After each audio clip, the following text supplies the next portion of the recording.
Dear students, welcome back to my class. Today we are starting with the topic what is meant by ex situ conservation. Have you heard about ex situ conservation? The word ex situ means off-site. So ex situ conservation means it is literally called off-site conservation. Here we are protecting the populations of rare species of plants and animals through breeding programs outside their natural habitat. So the word outside the natural habitat is very much important.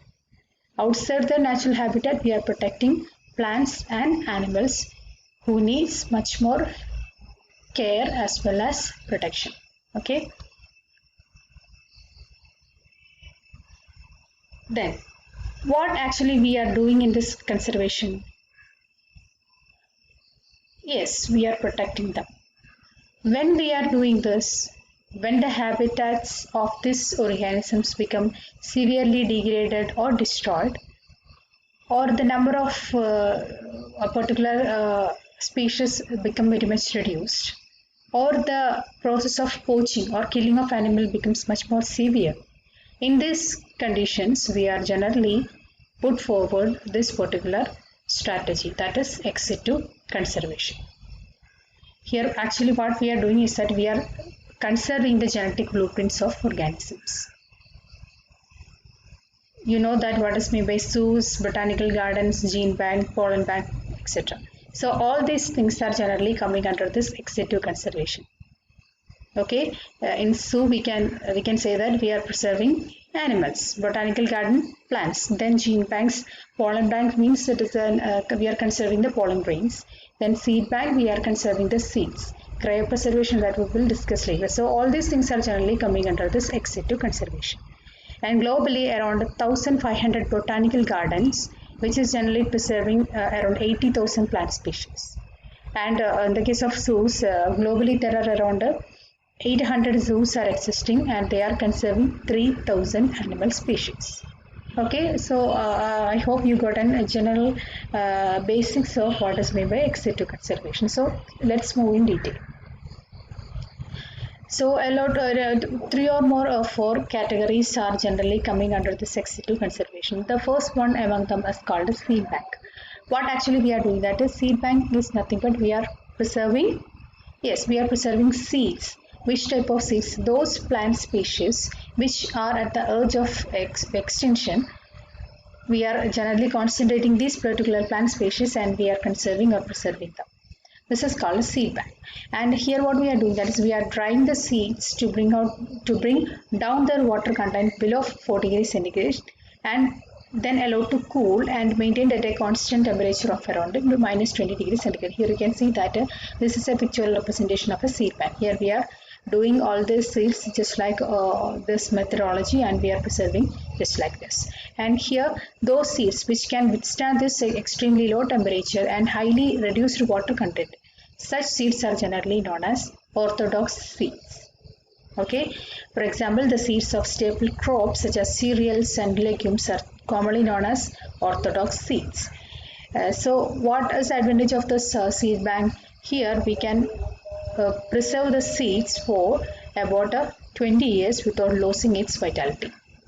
So the seeds will be viable up to 20 years when we are storing them in this kind of seed banks. Around 50 different seed banks are generally existing now all over the world, and which the largest seed bank is the International Rice Research Institute at Manila, that is Philippines.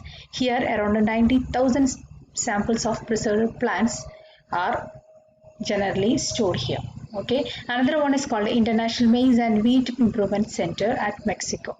Here also they are generally preserving both maize as well as wheat. Around 12,000 samples of maize and 1 lakh samples of wheat are generally preserving in this seed bank. Okay, so that's all about the seed bank. Then comes gen bank.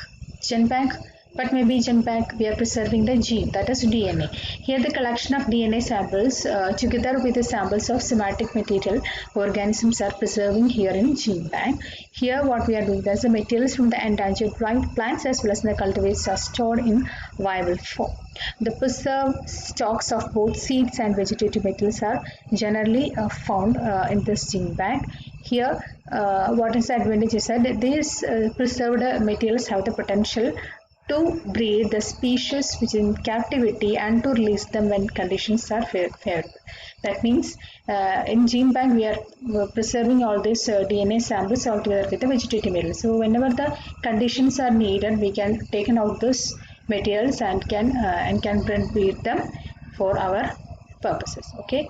Then the common methodology we are generally proceeding in this gene bank is that we are reducing the water content of the seed material for about 4 degrees centigrade and then keeping them below it for 0 degrees centigrade so that the seed will be viable for about 10 to 20 years. Okay, so that's all about the gene bank. The major gene bank in worldwide are the following. The first one is National Bureau of Plant Genetic Resources, New Delhi. They are concerned with the protecting crop plants as well as medicinal plants. Then another one is Tropical Botanical Garden and Research Institute, Palo, Trivandrum. The other one is Central Institute for Medical and Aromatic Plants, Lucknow. And the other one is Central Drug Institute, Lucknow. The another one is called Germplasm banks. Here what we are doing that we are primarily conserving the genetic materials of organisms which generally lost through genetic erosions. Actually, germplasm is a plant part from which new plants can be generated. Here you can see that in picture there are different varieties of plant parts are generally stored here. Okay, then generally for the formation or for germplasm banks, we are generally employed to two different techniques. They are called tissue culture and cryopreservation. You may be knowing that this is what is meant by tissue culture and cryopreservation, right? The cryopreservation is nothing but we are preserving the germplasm at a often plant material at a very low temperature, generally at minus 196 degrees centigrade. What is the peculiarity of this low temperature is that it will during this low temperature there will be no cell division and also there will be no genetic exchange. So we are preserving this germplasm in low temperature, and this method is very much important for vegetatively propagating crop plants. The another method is called a tissue culture method. Here what we are doing that is the meristematic cells or the highly dividing cells of small or a small part of the vegetative plant parts are allowed to grow in a suitable medium. So what happens is that they begins to grow and form small clumps that is commonly known as calyces. And these calyces are then preserved and cooled in liquid nitrogen. Thus, it can be viable for an unlimited period of time. Later, these calyces are taken out and allowed to multiply as whenever we need. So this is called a tissue culture method. What is the importance of this method is that when the specific genotype we want to save this specific genotype, we are generally employed this tissue culture method, and also when seed progeny is variable, we are also employed this technique.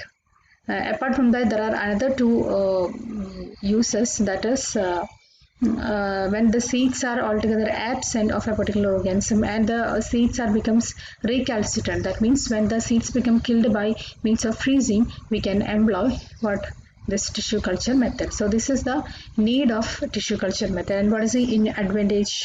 It will generally facilitate the storage of large number of genotypes. And also it makes an effective means for multiplying endangered species of plants and reintroducing the original habitat wherever they have become scarce or lost. So these two are the main advantages of this method, tissue culture method. And this is the pictorial representation of both the cryopreservation. This is the cryopreservation and this is the tissue culture method. So I hope you understood what is meant by ex situ conservation. So let's reverse the things. Ex situ conservation is nothing but we are conserving the plants as well as the animals who are at the verge of extinction outside their natural habitat, and generally different kinds of methods are generally employed for this purpose. For example, seed bank, then GenBank, Genplasm Bank. Okay, so I hope you understood, or if you have any doubt, please do in the comment section. Thank you.